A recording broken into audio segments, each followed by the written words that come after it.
Dans le dernier épisode, on a expliqué le nom de Surat al-Baqarah, la morale qui se cache derrière ce nom, ainsi que le poids de l'avertissement donné aux musulmans à travers la mise en exergue de cette histoire au tout début du Coran, dans le titre même de son premier chapitre. On a dit que cette histoire est l'histoire de l'entêtement de Bani Israël à tergiverser dans le seul but de ne pas exécuter les ordres de Dieu. Un entêtement stupide à résister Dieu et sa loi puisqu'il les mène à des complications sans issue. C'est un enseignement important pour les musulmans en ce début de constitution de l'État islamique dont les lois viennent de Dieu. Un enseignement qui leur permet de comprendre que la loi de Dieu, Shara Allah, Sharia, ne se discute pas. La moindre tergiversation est sanctionnée par des contraintes. En bref, il leur est enseigné qu'il est de leur intérêt d'accepter les lois sans discussion. Et l'expression qui est connue et qui incarne ça, c'est « sami'na wa ata'na ». On a entendu et on exécute. Et on en revient à ce premier verset des deux versets des Khawatim.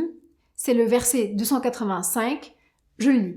آمن الرسول بما أنزل إليه من ربه والمؤمنون كل آمن بالله وملائكته وكتبه ورسله لا نفرق بين أحد من رسله وقالوا سمعنا وأطعنا غفرانك ربنا وإليك المصير. Je traduis.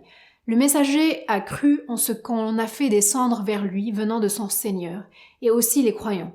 Tous ont cru en Allah, en ses anges, à ses livres et en ses messagers, en disant « Nous ne faisons aucune distinction entre ces messagers » et ils ont dit « Nous avons entendu et obéi ». On a entendu et obéi. Seigneur, nous implorons ton pardon et c'est à toi que sera le retour. Il faut comprendre donc qu'en contrepartie de l'obéissance et l'exécution sans discussion, on accède à ce cadeau. Revenir à l'épisode sur les Khawatim pour qui explique comment et pourquoi ces Khawatim sont un cadeau. Et le cadeau, c'est un système de loi qui facilite la vie. Et le musulman est le premier bénéficiaire de cette loi, cette charia. C'est ce qu'il faut comprendre. Et donc, à chaque nouveau tashri', législation, pendant cette période de première année de constitution de l'État, les musulmans doivent garder en tête l'histoire d'Al-Baqarah. Voici quelques exemples de tashri'at, légiférations qu'on retrouve dans Surat Al-Baqarah. On a par exemple celle de l'Idda.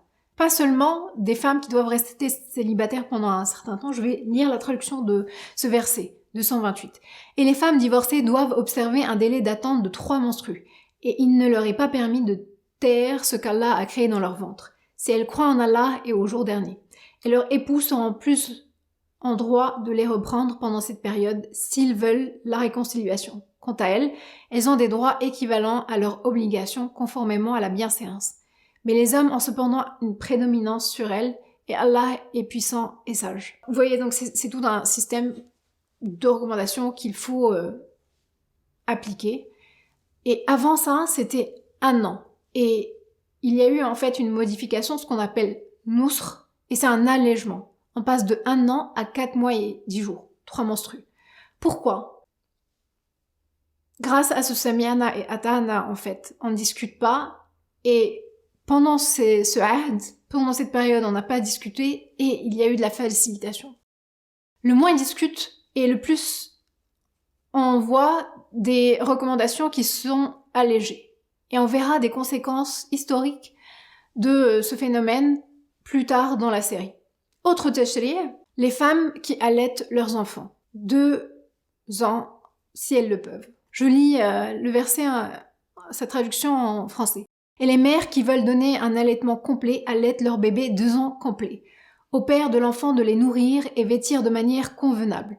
Nul ne doit supporter plus que ses moyens. La mère n'a pas à subir de dommages à cause de son enfant, ni le père à cause de son enfant. Même obligation pour l'héritier, et si après s'être consultés tous 2 tombent d'accord pour décider le sevrage, nul grief à leur faire. Et si vous voulez mettre vos enfants en nourrice, nul grief à vous faire non plus, à condition que vous acquittiez la rétribution convenue, conformément à l'usage. Et craignez Allah et sachez qu'Allah observe ce que vous faites. Voilà, donc c'est un système de loi, et si, par exemple, Dieu n'ordonne pas, mais suggère 2 ans, on exécute et on ne discute pas. Sami'na wa ata'na. On ne cherche pas à justifier. Et il y a quelques ahkams, des légiférations qui ont été justifiées des siècles plus tard, par la science. Mais à ce moment-là, si tu sais pourquoi c'est bien, tant mieux pour toi. Si tu sais pas, sami'na wa ata'na. Ce qu'il faut croire surtout, c'est que ce système de loi bénéficie et sert le croyant. C'est ce qui s'appelle ta'at Allah. Cette attitude est d'autant plus cruciale pour les musulmans de cette première année de constitution de l'État que les légiférations à Al-Madina al-Munawwara sont définitives. Tashri'at Madina al-Munawwara nihaiya, contrairement à Awwal al-Ahd, contrairement à lorsqu'ils étaient à la Mecque, où en fait il y a eu beaucoup de lois qui ont été modifiées. Mansoukha. On peut citer notamment les lois sur le jeûne, sur le hajj, sur le zakat, et souvent elles ont été allégées. Ici, al-hukm, la loi, elle devient définitive avec cette sourate al-Baqarah. Al-Baqarah vient avec un tashri' définitif. Et donc, ce qu'il faut comprendre, c'est que il est d'autant plus important d'obéir et de ne pas discuter que s'il complique pour eux, il complique pour l'ensemble des musulmans jusqu'au jour dernier. Ils avaient cette responsabilité-là. Alors on peut relever qu'il y a une contradiction peut-être entre l'idée que le Coran a été écrit d'avance avant d'être révélé et la suggestion que l'attitude des musulmans, en l'occurrence ces musulmans lors du Ahd Madani, impacte les versets.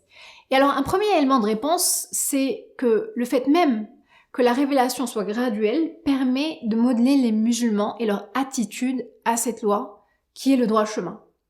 Je vais donner un exemple explicite avec une implémentation de cette logique à travers un hadith du prophète qui se passait en parallèle à la révélation de Al-Baqarah. Le prophète dit « Ya ayyuhan nas qad faradallahu alaykum al-hajja fahujju » Le prophète dit « Dieu vous ordonne de faire al-hajj, donc allez faire al-hajj ».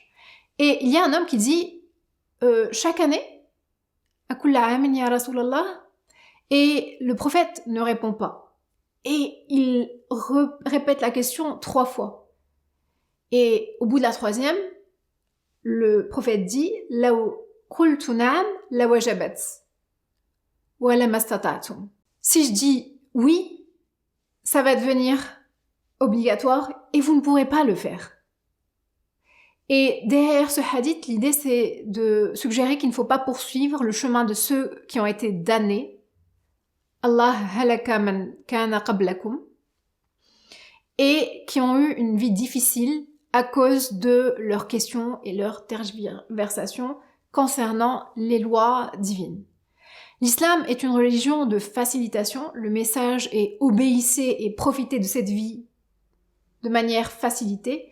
Certes, il y a des limitations, par exemple, pas de fornication, ne mangez pas de porc, mais toutes ces limitations ne sont pas si nombreuses et visent à préserver le croyant, tandis que ce qui est wajib, ce qui est obligatoire, est souvent limité et peut être fait à volonté. C'est limité à peu et on peut en faire autant qu'on veut.